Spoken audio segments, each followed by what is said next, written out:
नमस्कार. माझ्या अमलेश तांबे व्लॉग चॅनलमध्ये आपले पुन्हा एकदा सहर्ष स्वागत.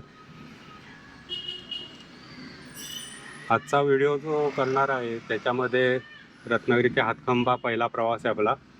फक्त यावेळेला नेहमीचा परटवणा एरियातनं मी सुरू न करता रत्नागिरी सिटीमधून मी जातो आहे. आत्ता आपण इथे आलो आहे लोकमान्य टिळक स्मारकाजवळ. पर्यटक आलेले आहेत, फोटोग्राफीचं काम चालू आहे. आणि रत्नागिरीचा हा टिळकाळीचा एरिया जिथे माझं घर आहे. इथून आता आपण जातोय साळवी स्टॉपपर्यंत जाऊ आणि मग साळवी स्टॉपपासून पुढे हातखंब्यापर्यंत जाऊ. त्यामुळे पूर्वीसारखा परटवण्याचा जो एरिया आहे तो आत्ता ह्या व्हिडिओमध्ये कव्हर होणार नाही. थोडंसं वेगळे पण म्हणून असा व्हिडिओ करतोय. आशा आहे की आपल्याला आवडेल. तेवढा थोडा रत्नागिरी शहराचा परिसर तुम्हाला बघता येईल. आता इथे आपण येतोय, हा काँग्रेस भवन म्हणतात. नॅशनल काँग्रेसचं इथे ऑफिस होतं, त्याच्यामुळे याला काँग्रेस भवन नाव पडलं. एकेकाचा छोटासा अरुंद असा रस्ता, एक बस आली की सगळं ट्रॅफिक ब्लॉक व्हायचा अशा प्रकारचा रस्ता हळूहळू वाढत डेव्हलप होत आता बघू शकता आपण की सगळीकडे मोठमोठ्या इमारती झालेल्या आहेत. आणि इथे उजव्या हाताला आहे प्रमोद महाजन क्रीडा संकुल. इथे टुर्नामेंट्स वगैरे तर होतातच, पण नागरिकांसाठी इथे चालण्यासाठी एक ट्रॅक केलेला आहे. काही व्यायामाची साधनं ठेवलेली आहेत आणि सकाळ संध्याकाळ इथे बऱ्यापैकी गर्दी असते. फिरणारी लोक येतात इथे. आणि आता आपण येतोय, हा आठवडा बाजार म्हणतात. पूर्वीची इथे तुम्हाला एक आठवण म्हणून सांगतो माझी. आठवडा बाजार म्हणजे इथे काय होतं तर काहीच नव्हतं. हे जे सगळं आता तुम्ही बघताय पूर्ण इथे मोठं रान होतं, 5-6 फुटी रान होतं. ते रस्ते वगैरे काहीही नव्हतं. ही आता डाव्या हाताला मोठी इमारत दिसते, ही पण नव्हती, फक्त रान होतं. आणि एक छोटीशी पाऊल वाट पलीकडच्या बाजूने अशी जायची, ती मांडवीकडे जायची. अगदी छोटी, म्हणजे एक माणूस जायला अशी वाट होती. बाकी या ठिकाणी काही नव्हतं. आणि माझ्या माहितीनुसार किंवा माझ्या आठवणीनुसार एक 90-93 सालापर्यंत हे असंच होतं. नंतर इथल्या डेव्हलपमेंट सुरू झाल्या आहेत, म्हणजे बिल्डिंग्स वगैरे सगळं नंतर सुरू झालं. तोपर्यंत जंगल होता. हा जो स्पॉट आहे आता आपण आलोय, इथपर्यंत रस्ता होता, तो सुद्धा हा आता आपण जातोय हा अरुंद असा एक रस्ता होता. आणि पलीकडे उजवी जी बाजू आहे ती नव्हतीच. त्या ठिकाणी दुकानं वगैरे होती. नंतर मग ते कालांतराने रुंदीकरण झालं, त्याच्यात पलीकडचा रस्ता आला. पण अदरवाईज हा आपण जातोय हा एकमेव रस्ता होता आणि तो सुद्धा एवढा रुंद नव्हता. हे सुद्धा रुंदीकरण वगैरे बऱ्यापैकी नंतर झालेलं आहे. आणि इथे आता उजव्या हाताला आलं आहे बस स्थानक, रत्नागिरीचा बस स्टँड. त्याचं नूतनीकरण झालं, एक चांगला सुसज्ज असा बस स्टँड बांधला गेला. पूर्वीचे ते टिपिकल असे बस स्टँड्स असायचे, पत्र्याची शेड आणि आतमध्ये बसेस लागायच्या. इथे आता हे सगळं नवीन केलंय.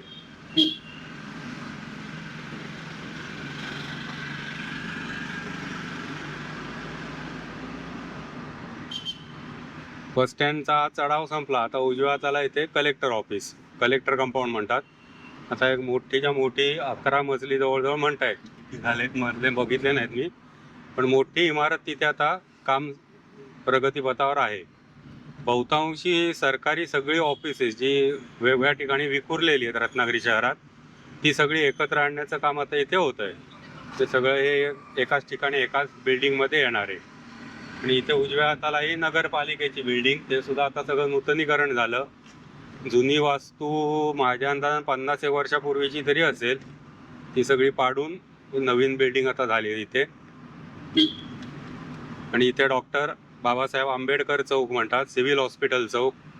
इथे सिव्हिल हॉस्पिटल आहे आणि डॉक्टर आंबेडकरांचा इथे पुतळा आहे. काही जण सिव्हिल हॉस्पिटल चौक म्हणतात तर काही जण आंबेडकर चौक पण म्हणतात. हा जेल रोड, इथे डाव्या हाताला दिसते रत्नागिरी सेंट्रल जेल, मध्यवर्ती कारागृह. आणि इथे उजव्या हाताला मनोरुग्णालय.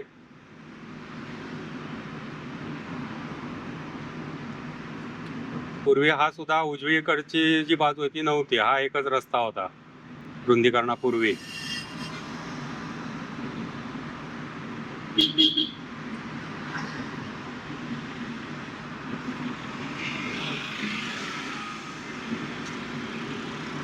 इथे ठराविक अशी प्रॉमिनंट म्हणू आपण, काही व्यक्तींची घरं होती, बाकी या परिसरात काहीही नव्हतं.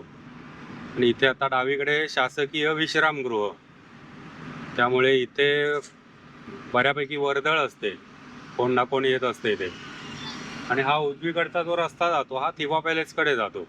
थिबा पॉइंट आणि थिबा पॅलेस 2 ठिकाण आहेत. पैकी थिबा पॅलेस हे आता संग्रहालय आहे आणि थिबा पॉइंट हा पिकनिक पॉइंट आहे. थिबा पॉइंटला जाता छत्रपती संभाजी महाराजांचा एक पुतळा उभा करण्यात आलेला आहे आणि बाकी एरिया डेव्हलप केलेला आहे. आता आपण जातो हा एरिया, याला म्हणतात माळ नाका परिसर.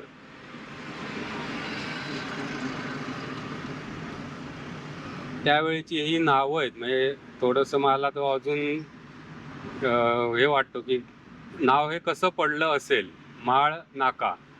जसं मागे संगमेश्वरच्या हायस्कूलबद्दल मी एक म्हटलं होतं, पैसा पण हायस्कूल, मग काही जणांनी त्याच्यावर कमेंट दिला हे नाव का पडलं, माळ नाका हे नाव का पडलं. इथल्या स्थानिकांना कोणाला जर माहिती असेल तर त्यांनी कमेंटमध्ये सांगा. आणि माळ नाक्यातनं आता पुढे आलो आपण मारुती मंदिर परिसर. इथे हनुमानाचं जुनं मंदिर आहे आणि त्याच्यानंतर हे थोडंसं इथे डेव्हलपमेंट होऊन एक शिवसृष्टी निर्माण केलेली आहे. पण पूर्वीचं इथे अगदी छोटंसं हनुमानाचं एक मंदिर होतं. तुम्हाला या व्हिडिओमध्ये मी जुने माझ्याकडे फोटो आहेत, ते फोटो पण टाकून दाखवेन, म्हणजे रत्नागिरीची साधारण तुम्हाला कल्पना येईल. काही काही परिसराचे माझ्याकडे फोटो आहेत. जर व्हिडिओ जे कोण बघतायत त्यांच्याकडे जर जुने फोटोग्राफ्स असतील तर कृपया मला पाठवा, कारण मी ते असे दाखवण्याचा प्रयत्न करतो पूर्वी कसं होतं आणि आज कसं आहे. तर मला तुम्ही जर ते मेल केलेत किंवा व्हॉट्सॲपला पाठवलेत तर आभारी राहीन तुमचा. रत्नागिरीचे जुने फोटोग्राफ्स. 1-2 क्लिप्स पण मला मिळाल्या, व्हिडिओच्या छोट्या क्लिप आहेत, पण क्वालिटी एकदम खराब आहे त्याच्यामुळे त्याला मी थोडंसं अपग्रेड करण्याचा प्रयत्न केला, पण ते नाही होत, म्हणावं तेवढी क्वालिटी नाही मेंटेन झाली.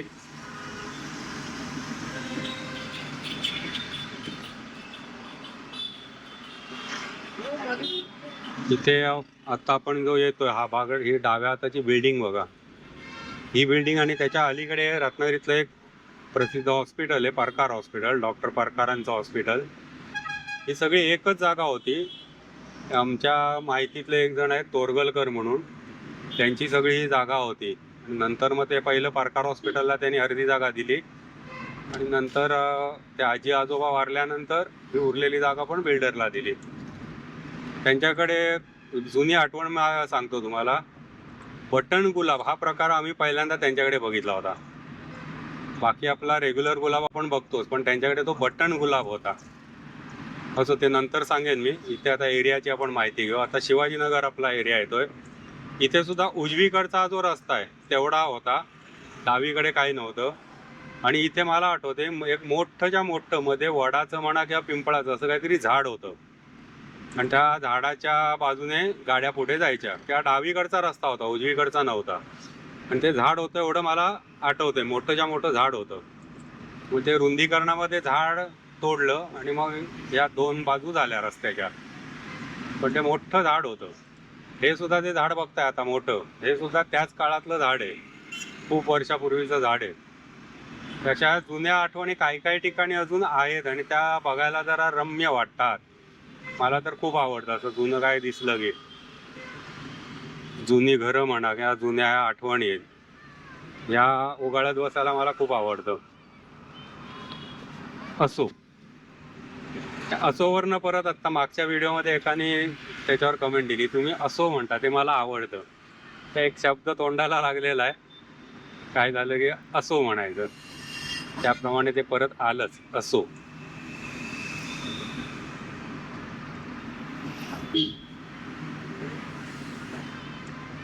आणि हा साळवी स्टॉप आला. आपण नेहमी इकडनं डाव्या बाजूने येतो, म्हणजे परटवणे साईड ही. हा national highway 166 Mirya Nagpur highway, त्याचा हा इथला भाग आहे साळवी स्टॉप. आणि इथून पुढे आता हातखंब्याला आपण लागणार. इथे आता साळवी स्टॉपला रस्त्याची कामं बऱ्यापैकी झालीत, फक्त हे जे जंक्शन थोडं त्यांना डेव्हलप करायचं आहे, त्याची कामं चालू आहेत. कारण इथे अनेक ठिकाणाहून ट्रॅफिक येणार आहे. हातखंब्यावरून रत्नागिरीत येणारे, परटवण्यावरून हातखंब्याकडे जाणारे किंवा रत्नागिरीकडे आत जाणारे, आणि रत्नागिरी शहरातनं बाहेर पडणारे, जसं आता आपण आलो असे. आणि पुन्हा तिकडे नाचणा रोड आहे उजव्या हाताला, तिकडनं इकडे येणारे, हे 4 ठिकाणाहून असं ट्रॅफिक इथे एकत्र येतं. त्याच्यामुळे थोडं तिथे काय आता ते करतायत बघूया, काय स्पीड ब्रेकर टाकणार का कसं करणार. आणि ते थोडं ट्रॅफिकला त्रासदायक होणार मग. आणि इथे आता एक बाजू पुन्हा बंद केली आहे का समजत नाही. पलीकडची बाजू चालू केलेली होती, आता परत बंद केली आहे. कदाचित काहीतरी पुढे काम सुरू असणार आहे असा अंदाज.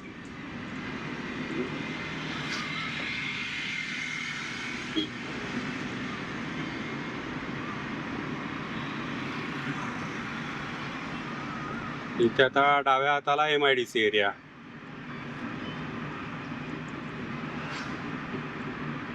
इथे उजव्या हाताला काहीतरी चालू आहे काम त्यांचं, त्याच्यामुळे ती पलीकडची बाजू बंद केली. वॉलचं काम सुरू आहे,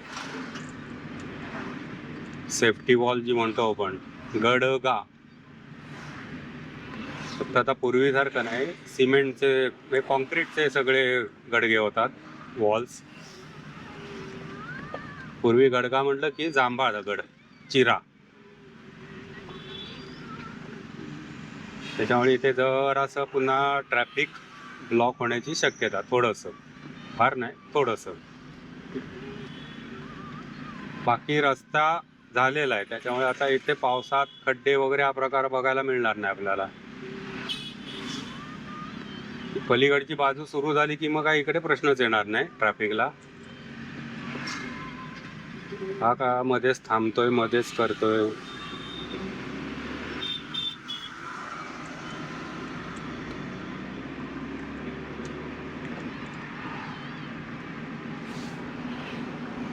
MIDCचा जो एरिया आहे तो ॲक्च्युली इकडे डाव्या हाताला आतमध्ये. तिथे आता अशा काय फार मोठ्या इंडस्ट्रीज नाहीत, वर्कशॉप्स किंवा काही बिल्डिंग सप्लायर्स अशा टाईपची कामं करणारे, आणि बाकी थोड्याशा ऑटोमोबाईल एजन्सीज. बाकी फार मोठं आता काय इकडे इंडस्ट्री म्हणावं असं काही नाही राहिलेलं. नावाला ती एक JK फाईल्स होती, ती पण आता बंद झाली. इथे हा गुरांचा मात्र भरपूर आपल्याला रस्त्यामध्ये अडथळा आहे, त्यामुळे गाड्या जरा सावकाश चालवा. ते बिचारे, त्यांना काय माहीत नाही तुमचा हायवे कसला आणि गावातला रस्ता कसला. ते आपलं दिसेल तिथे ठाण मांडून बसतात. आपण आपल्या स्पीडवरती लिमिट ठेवून जाऊया, शेवटी त्यांचा जीव महत्त्वाचा आहे. काही वेळेला आपण काय होतं माहिती आहे, ओव्हरटेक करायला पटकन गाडी पुढे काढतो आणि त्या गाडीच्या पुढ्यात तिथे गुरं बसलेली असतात, ते आपल्याला दिसत नाही. मग ते कंट्रोल करणं कठीण जातं. त्याच्यामुळे सुरुवातीला जरा गाड्या आपण सावकाश चालवलेल्या बऱ्या. पुढे एकदा तुम्ही शहरातनं बाहेर गेलात की मग तसा प्रश्न नाही.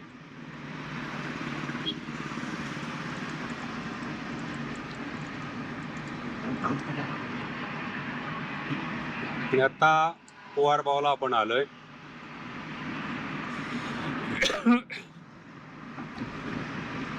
कुवारबावचा दोन्ही बाजूचा एरिया, म्हणजे दोन्ही साईडचे रस्ते व्यवस्थित झालेले आहेत.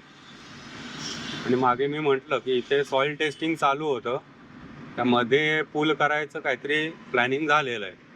फक्त आता ते म्हणजे टेंडर निघालेली होती, पास झाले नाही झाले काय मला आयडिया नाही. पण इथे पुलाचं काम मध्ये व्हायचं आहे. तो असा संपूर्ण फ्लायओव्हर वरनं पाठच्या चढापर्यंत तिथपर्यंत जायचं आहे. इथे खाली हे जे रस्ते आहेत दोन बाजूचे, हे रस्ते इथल्या रेग्युलर ट्रॅफिकसाठी वापरले जातील, की आम्ही रेल्वे स्टेशनला वगैरे ज्यांना जायचं आहे त्यांना त्याचा यूज होईल.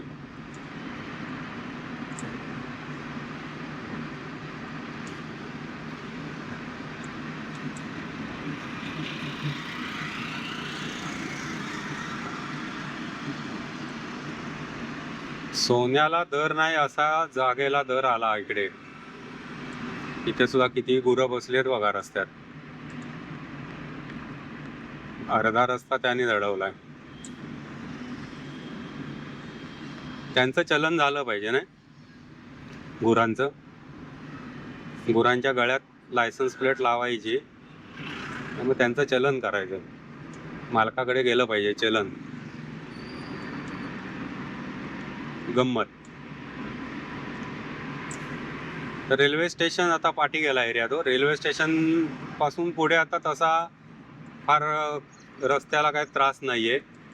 एक खेडशीतलं जे महालक्ष्मीचं मंदिर आहे तिथे थोडंसं अजून कामाचं हे चालू आहे, काम अपूर्ण आहे. आजच्या व्हिडिओत आपल्याला ते पण बघता येईल. हा व्हिडिओ तसा माझा लवकर होतोय. मागचे व्हिडिओ जे केले त्या याने मी आता परत जरा लवकर बाहेर पडलोय. त्याच्यामुळे मागचा व्हिडिओ रत्नागिरी हातखंबा आणि हा व्हिडिओ याच्यात ते जास्त फरक नसेल, 15 दिवसांचाच फरक असेल. असो, 15 दिवसातले अपडेट्स तुम्हाला देतो. नुसतं जायचं रिकामं त्याच्याऐवजी व्हिडिओ केला असं झालं ते. इथे आलंय कारवांची वाडी. इथे वळायला मात्र त्यांनी इथे काही जागा ठेवली नाहीये पलीकडे जाण्यासाठी. त्यामुळे गाड्या पलीकडे नेताना पूर्ण इथपर्यंत तुम्हाला पुढे यावं लागणार. हा इथे बघा, हा रस्ता कट केला आहे डिवायडर. इथून वळून तुम्हाला थोडं पाठी जावं लागणार आहे. बाकी आता तुम्हाला डायरेक्ट तिथल्या तिथे वळता येणार नाही कारवांच्या वाडीत जायला. आणि आता इथे पुढचा जो भाग आहे हा बंद केला आहे, कारण ते देवळाच्या समोरच्या एरियात तिथे कामं चालू आहेत. त्यामुळे आता सर्व्हिस रोडने आपल्याला पुढे जायचं. इथनं थोडाच पोर्शन हा.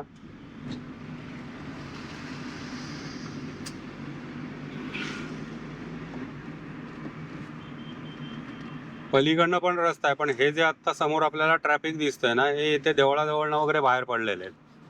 त्यांना पलीकडे जायला आता तसा स्कोप काही नाही. डायरेक्ट पाठी जाऊन फिरून यावं लागेल. त्याच्यामुळे ते इकडनंच गाड्या नेत आहेत. आणि हे मी अंडरपासचं इथे बोललो होतो, पण तो छोटासा काहीतरी केला 2 व्हीलर म्हणा किंवा रिक्षासाठी. आणि मंदिराच्या इथे सगळं काम चालू आहे मधलं, त्याच्यामुळे तो रस्ता बंद केला आणि हा सर्व्हिस रोड आपल्याला त्यांनी दिलाय.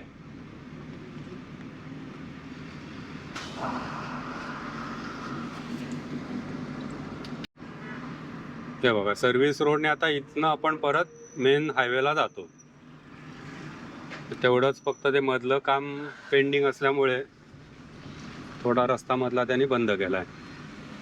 मध्ये चालू होता, पण नंतर काहीतरी ते परत ब्रिजचं वगैरे काम सुरू आलं थोडंसं अंडरपासचं. आणि आता खेडशी नाक्याला आपण येतोय.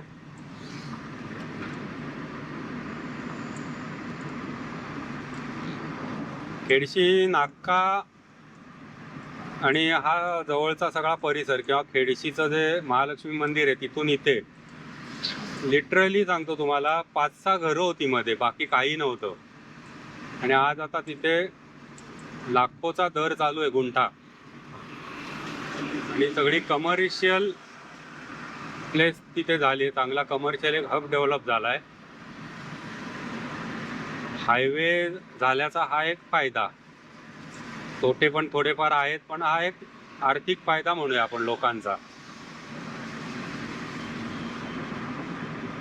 हा बाबा आपला एकच पुढे चालला, एक तिथेच थांबून राहिलाय.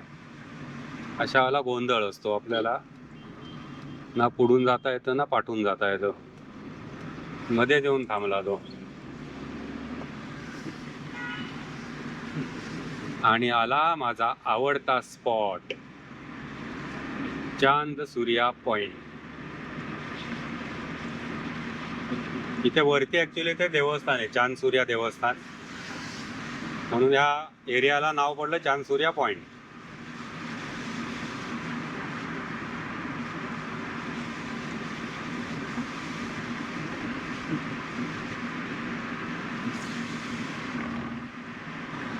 हा जुना रस्ता बघा आपला, आपल्याकडे असा टकामका बघतोय. माझी साथ सोडून तुम्ही गेलात, बहुतेक असंच म्हणतोय तो. एकेकाळी मी तुम्हाला इतकी वर्ष सेवा दिली, आता माझ्याकडे कोण ढुंकून सुद्धा बघत नाही. असो, कालाय तस्मै नमः.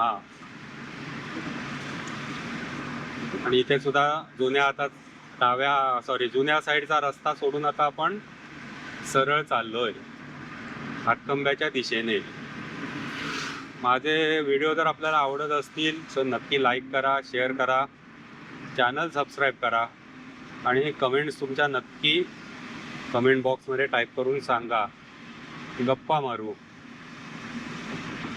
काही जण मला पर्सनली मेसेज करतात किंवा फोन करतात आणि प्रश्न काय असतील तर विचारतात. मध्ये मी CNG किट बसवल्याचा व्हिडिओ टाकला होता, त्या संदर्भात सुद्धा 3-4 फोन आले. त्यांना जेवढी माहिती देता येईल तेवढी दिली. त्यापैकी 2 CNG किट बसवली आहेत.